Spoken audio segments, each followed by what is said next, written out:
ఎన్నికల్లో ఆంధ్రప్రదేశ్ రాష్ట్రానికి సాధించిందేమిటి, సాధించాల్సిందేమిటి అన్న దానిపై టీడీపీ ఎంపీలు ఢిల్లీలో విస్తృతంగా చర్చించారు. పార్లమెంట్లో బడ్జెట్ రెండో విడత సమావేశాలు ప్రారంభమైన సందర్భంలో కీలక అంశాలపై చర్చించామన్నారు కేంద్ర మంత్రి సుజనా చౌదరి.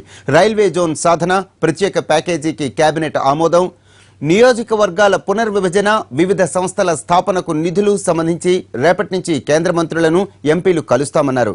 రైల్వే జోన్ వస్తుందన్న నమ్మకం ఉందన్నారు సుజనా చౌదరి.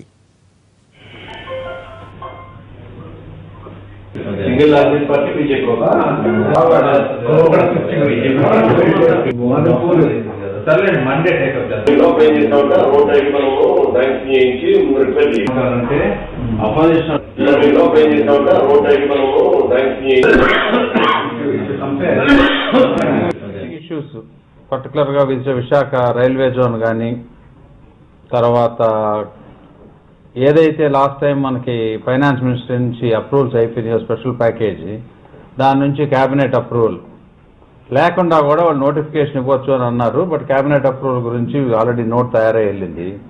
అట్లాగే డీలిమిటేషన్ గురించి కూడా పేపర్ తయారైన హోమ్ మినిస్ట్రీలో ఈ సెషన్లో ఎట్టి పరిస్థితుల్లో దాన్ని పుష్ చేయాలని చెప్పి డిస్కస్ చేసుకున్నాం.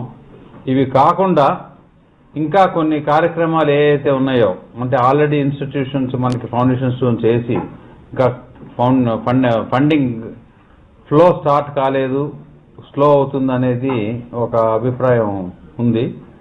ఎందుకంటే ఇక్కడ మనకి సెంట్రల్ గవర్నమెంట్ అనేక విధాలుగా చాలా విషయాల్లో ఫాస్ట్గా చేసింది, కానీ అవన్నీ కూడా గ్రౌండ్ అవటానికి కొన్ని చిన్న సమస్యలు ఉన్నాయి. ఆ సమస్యలన్నీ కూడా అడ్రస్ చేసి చేయాలని చెప్పి ఎంపీస్ అందరం కూడా కలిసి మాట్లాడుకొని ఎవరెవరు ఏ పని చేయాలి ఏంటనేది ఒక ఫైనాలిటీ తీసుకొచ్చాం. దాన్ని బట్టి రేపు